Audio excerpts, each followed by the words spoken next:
మానవుడు పూర్వజన్మలో చేసుకున్నటువంటి పాపకర్మం ఈ జన్మలో ప్రతి పనికి కూడా ఆ పూర్వజన్మ పాపకర్మం అడ్డుపడుతూ ఆ పనిని సక్రమంగా నిర్వర్తించకుండా అడ్డుపడుతూ ఉంటుంది. అలాంటి పాపకర్మ రాహిత్యం కావాలి అంటే 21 శుక్రవారాలు వరుసగా మరకతంతో మలిచిన లక్ష్మీ గణపతి స్వామి వారికి సువర్ణ పుష్పార్చన సేవ కావించడం వలన తద్దోషం పరిహారమై మానవుడు అధికంగా సర్వ సుఖాలు అనుభవిస్తూ పరంలో మోక్ష ప్రాప్తిని పొందుతాడు. అందుకే ఈ ఆలయంలో ప్రతి శుక్రవారం కూడా గురు హోరాలో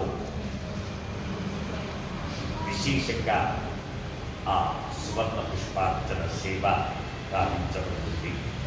అలాగే ప్రతి శుక్రవారం కూడా మనం ఒక రెమెడీ చెప్పుకోవడం సంప్రదాయం. ఈ రోజున చెప్పబోయేటటువంటి రెమెడీ కొందరు మాకు డబ్బు నిలబడట్లేదు, ఎంతో సంపాదిస్తున్నాం, అయినా స్థిరంగా ఉండట్లేదు, బయట ఎక్కడ వెళ్ళినా చెడ్డ పేరు వస్తూ ఉంది,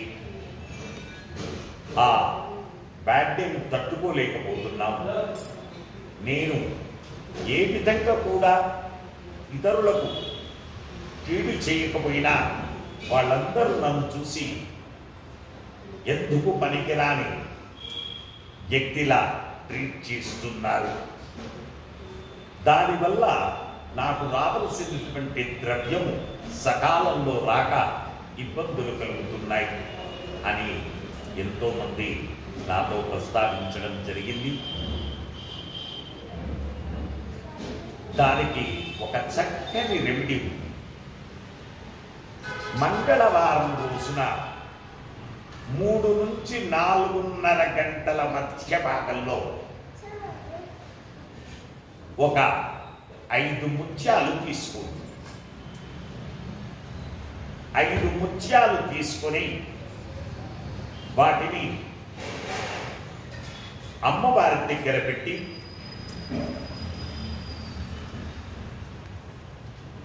త్రిశతి నామావళి లేదా ఖడ్గమాల పారాయణం చేస్తూ ఆ అమ్మవారి చెత్తన ఈ 5 ముత్యాలు పెట్టి కుంకుమార్చన చెయ్యండి. చేసి ఆ తదనంతరం ఆ కుంకుమను అలంకరించుకొని ఆ 5 ముత్యాలు ఒక దేంట్లోనైనా కట్టి దాన్ని పర్సులో పెట్టుకోండి. మీరు డబ్బు పెట్టే స్థానంలో పెట్టండి. తద్వారా మీకు వచ్చేటటువంటి డబ్బంతా కూడా పవిత్రమైన డబ్బు వస్తుంది. అంటే నరదృష్టి సోకినటువంటి డబ్బు మీ చెత్తకు రాదు. దానివల్ల నరదృష్టి సోకినటువంటి డబ్బు మీ చెత్తకు వస్తే ఆ డబ్బంతా కూడా చెడు పనులకు ఉపయోగపడుతుంది. మంచి పనులకు ఉపయోగపడేటటువంటి డబ్బు నరదృష్టి రహితమై ఉంటుంది. అలాగే అందరితో కూడా మంచి పేరు ప్రతిష్టలను పొందగలుగుతారు.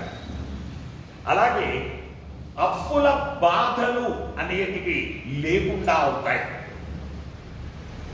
మంగళవారం రోజున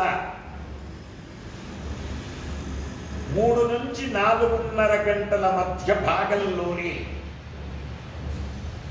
త్రిశతి లేదా ఖడ్గమాల పారాయణం చేయడం అవ్వాలి. కుంకుమార్చన కావాలి. అవి తీసి పరుసులో పెట్టుకోవడం జరగాలి. ఇలా ఒక్కసారి చేయండి. ప్రాక్టికల్గా ఫలితాన్ని చూడండి. వచ్చే వారం మరొక రెమెడీతో మనం కలుసుకుందాం. ఎడమ చేతిలో ఉన్న